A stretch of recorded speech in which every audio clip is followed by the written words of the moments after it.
নমস্কাৰ, এই মুহূৰ্তত আপোনালোকক দিব লৈছে এক গুৰুত্বপূৰ্ণ খবৰ, কিয়নো অৰুণোদয় 3.0 কিন্তু ইতিমধ্যে আবেদন আৰম্ভ হ'বলৈ গৈ আছে। তো আপোনালোকে অৰুণোদয় 3.0 যদি আবেদন কৰিব বিচাৰে তেতিয়া আপোনালোকে ভিডিঅ'টো সম্পূৰ্ণ চাওক, ভিডিঅ'টো স্কিপ নকৰি আপোনালোকে ভিডিঅ'টো ষ্টেপ বাই ষ্টেপ চাই থাকক। আৰু যদি চেনেলটো নতুন হৈ থাকে চেনেলটো ছাবস্ক্ৰাইব কৰি ৰাখক এনেকুৱা ধৰণৰ ইনফৰ্মেটিভ ভিডিঅ'বিলাক সকলোকে চাবৰ কাৰণে।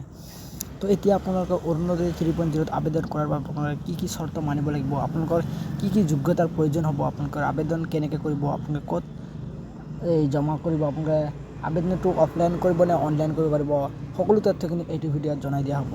আৰু আপোনালোকৰ কি নথি পত্ৰ লাগিব সকলো ভিডিঅ'ত এই সকলো তথ্যই কিন্তু আপোনালোকক এইটো ভিডিঅ'ত আমি জনাই দিম। আৰু যদি এতিয়ালৈকে আপোনালোকে চেনেলটো ছাবস্ক্ৰাইব কৰি ৰখা নাই, প্লিজ চেনেলটো ছাবস্ক্ৰাইব কৰি ৰাখক, কিয়নো এনেকুৱা ধৰণৰ ইনফৰ্মেটিভ ভিডিঅ'বিলাক মই ইউটিউব চেনেলত ডেইলি আপলোড দি থাকোঁ। তো ইয়াত চাওক যে আপোনালোকে যিকোনো এটা ফাৰ্ষ্টত ব্ৰাউজাৰত যাই কিনে আপোনালোকে মাই স্কিম বুলি এটা ৱেবছাইট আছে, গভৰ্ণমেণ্টৰ ৱেবছাইট, এইটোত আপোনালোকে কিন্তু দি দিছে। তো এইটো ডিছক্ৰিপশ্যনত মই লিংক দি থ'ম, আপোনালোকে ডাইৰেক্ট তাতে যাব পাৰিব। ইয়াত চাওক যে অসম অৰুণোদয় আঁচনি, ইয়াত চাওক যে সবিশেষ। তাৰপিছত ইয়াত চাওক যে আপোনালোকে যদি অৰুণোদয় 3.0 আবেদন কৰিব বিচাৰে তেতিয়াহ'লে আপোনাৰ কিন্তু কেইটামান চৰ্ত, আপোনালোকৰ কেইটামান যোগ্যতাৰ প্ৰয়োজন হ'ব। আপোনালোকে কি চৰ্ত মানিব লাগিব ইয়াত চাই লওক। 1 নম্বৰত আছে বাৰ্ষিক আয় 2 লাখতকৈ কম হোৱা প্ৰি মেম্বাৰ হ'ব লাগিব। আৰু 2 নম্বৰত কৈছে অৰুণোদয় আঁচনিৰ হিতাধিকাৰী হ'বলৈ হ'লে আপুনি আৰু মহিলা হ'ব লাগিব।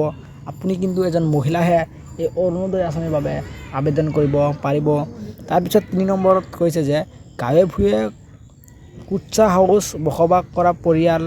4 নম্বৰ কৈছে অসম অৰুণোদয় আঁচনিৰ বাবে হিতাধিকাৰী বাছনিৰ সময়ত বিধৱা মহিলা, পৃথক মহিলা, শাৰীৰিকভাৱে অক্ষম ব্যক্তি, অবিবাহিত ছোৱালী, 35 বছৰতকৈ অধিক বয়স আদিৰ বাবে অগ্ৰাধিকাৰ দিয়া হৈছে। তাৰপিছত 5 নম্বৰত চাওক গাঁৱত সৰ্বাধিক 15 বিঘা মাটি থকা পৰিয়ালটোৱেও আঁচনিৰ বাবে যোগ্য হ'ব। যদি আপোনালোকৰ গাঁৱত 15 বিঘা মাটি থাকে তেন্তেও কিন্তু আপোনাৰ এই আঁচনিৰ বাবে যোগ্য হ'ব। তাৰপিছত 6 নম্বৰ কৈছে সৰু চহৰত সৰ্বাধিক 3 কটা ভূমি আৰু কামৰূপ মেট্ৰত 1.5 কটা মাটি থকাটো আঁচনিৰ বাবে যোগ্য হ'ব। আপোনালোকৰ কিন্তু এইকেইটা চৰ্ত, আপোনালোকৰ কিন্তু এইকেইটা যোগ্যতা থাকিব লাগিব। এতিয়া আপোনালোকৰ কথা হ'ল, যেতিয়া আপোনালোকে এইকেইটা যোগ্যতা আছে তেতিয়া আপোনালোকে আবেদনটো কেনেকৈ কৰিব, আবেদন প্ৰক্ৰিয়া কি, তো আপোনালোক আমি দেখুৱাই আছি। চাওক ইয়াত চাওক যে আবেদন প্ৰক্ৰিয়া। তো আপোনালোকে আবেদন প্ৰক্ৰিয়াৰ কাৰণে আপোনালোকে কি আবেদন কেনেকৈ কৰিব ইয়াত চাই লওক। আৰু যদি আপোনালোকে এনেকৈ এতিয়ালৈকে আপোনালোকে চেনেলটো ছাবস্ক্ৰাইব কৰা নাই তেনেহ'লে চেনেলটো ছাবস্ক্ৰাইব কৰি ৰাখক এনেকুৱা ধৰণৰ ইনফৰ্মেটিভ ভিডিঅ'বিলাক চাবৰ কাৰণে। তো ইয়াত চাওক যে ষ্টেপ 1, এই আঁচনিৰ বাবে আবেদন কৰাৰ একমাত্ৰ উপায় হ'ল আবেদন পত্ৰৰ জৰিয়তে। আপোনালোকে কিন্তু অৰুণোদয় আঁচনিটো আপোনালোকে অফলাইনতহে আবেদন কৰিব পাৰিব, অনলাইনত আবেদন কৰিব নোৱাৰিব। তাৰপিছত চাওক যে ষ্টেপ 2, আঁচনিৰ সুবিধা ল'বলৈ পৰিয়ালে নিজৰ ঘৰৰ পৰা এক মহিলা মনোনীত কৰিব লাগিব। এই আঁচনিৰ সুবিধা ল'বলৈ হ'লে আপোনাৰ কিন্তু এজন মহিলা হ'ব লাগিব। 3 নম্বৰত কৈছে চাওক, তাৰপিছত মনোনীত মহিলাগৰাকীৰ সকলো তথ্য তলত দিয়া ধৰণে আবেদনৰ পত্ৰত পূৰণ কৰিব লাগিব। আপোনালোকে কিন্তু যিগৰাকী মহিলাৰ নামত আবেদন কৰিব সেইগৰাকী মহিলাৰ কিন্তু সম্পূৰ্ণ ডিটেইলছ কিন্তু এইখন ফৰ্মত ফিল আপ কৰিব লাগিব। তাৰপিছত অলপমান স্ক্ৰল ডাউন কৰি 4 নম্বৰত আহক। তাৰপিছত 4 নম্বৰত কি কৈছে চাই লওক আপোনালোকে। ইয়াত চাওক যে 4 নম্বৰত কৈছে যে আবেদনকাৰীয়ে যথাযথভাৱে পূৰণ কৰাৰ বাবে আবেদন প্ৰপত্ৰ তেওঁৰ ওচৰৰ নগৰীয়া স্থানীয় সংস্থাৰ কাৰ্যালয়ত বা কোনো গ্ৰাম পঞ্চায়তৰ কাৰ্যালয়ত জমা দিব লাগিব। আপোনালোকে কিন্তু এইখন ফৰ্ম আপোনালোকৰ যিখন গ্ৰাম পঞ্চায়ত অথবা আপোনালোকৰ ব্লকত আপোনালোকে কিন্তু এইখন ফৰ্ম জমা দিব লাগিব। তাৰপিছত কৈছে কি আবেদন প্ৰপত্ৰ জমা দিয়াৰ পিছত নগৰীয়া স্থানীয় সংস্থা বা গ্ৰাম পঞ্চায়তৰ কাৰ্যালয়ৰ দ্বাৰা আবেদনকাৰীক এখন স্বীকৃতি স্লিপ দিয়া হ'ব। যেতিয়া আপোনালোকে এই অৰুণোদয় 3.0 আবেদন পত্ৰখন লৈ আপোনালোকৰ গ্ৰাম পঞ্চায়তত অথবা আপোনালোকৰ ব্লকত জমা দিব, তেতিয়া কিন্তু আপোনালোকক কিন্তু এটা স্বীকৃত স্লিপ দিয়া হ'ব যে আপোনালোকে অৰুণোদয় 3.0 আবেদনৰ কাৰণে নথি পত্ৰ জমা দিছে। তাৰপিছত 6 নম্বৰত কৈছে কি এই স্বীকৃতি স্লিপখনে 6 নম্বৰত কৈছে যে এই স্বীকৃতি স্লিপখনে আবেদনকাৰীৰ বাবে প্ৰপত্ৰ জমা দিয়াৰ প্ৰমাণ হ'ব। ইয়াত কৈছে যে আপোনালোকে যে অৰুণোদয় 3.0 আবেদন কৰিছিলে নে নাই, সেইকাৰণে কিন্তু আপোনাক এই স্বীকৃতি স্লিপখন দিয়া হ'ব। এইখনে কিন্তু আপোনালোকৰ এখন প্ৰমাণ হ'ব যে আপোনালোকে অৰুণোদয় 3.0 আবেদন কৰিছিল।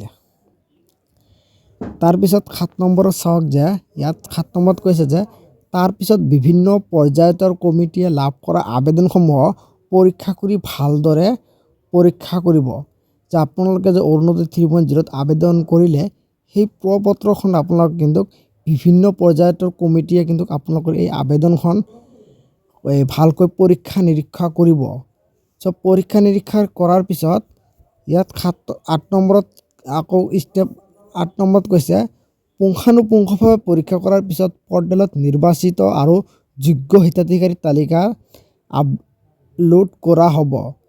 আপোনালোকে কিন্তু যেতিয়া ভালদৰে পৰীক্ষা নিৰীক্ষা কৰি আপোনালোকে যিজন যোগ্য হয় সেইখনৰ কিন্তু নামটো এই পৰ্টেলত আপলোড কৰা হ'ব। তেওঁলোকে প্ৰতি মাহৰ প্ৰথম দিনাই তেওঁলোকৰ বেংক একাউণ্টলৈ ট্ৰেন্সফাৰ কৰা ধনৰাশি লাভ কৰিব।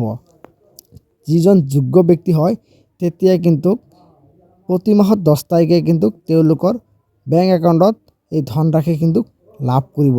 তাৰপিছত এতিয়া চাওক আপোনালোকৰ কি নথি পত্ৰৰ প্ৰয়োজন হ'ব আমি আপোনালোকক দেখুৱাই আছোঁ।